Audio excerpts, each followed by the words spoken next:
তার জন্য আজকে দোয়া, তার ব্যাপারে কথা বলতে গেলে আমাদের গলা ধরে যায়, আমাদের বুকের স্পন্দন বন্ধ হয়ে যায়, আমাদের সকল ধরনের আরাম হারাম হয়ে যায়। আমাদের মা,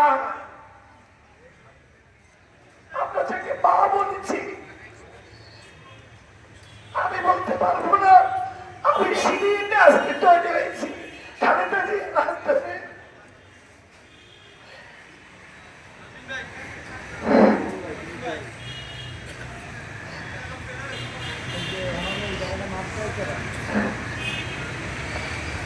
কত বড় নেত্রী, কত দূরদর্শিতা ছিলেন।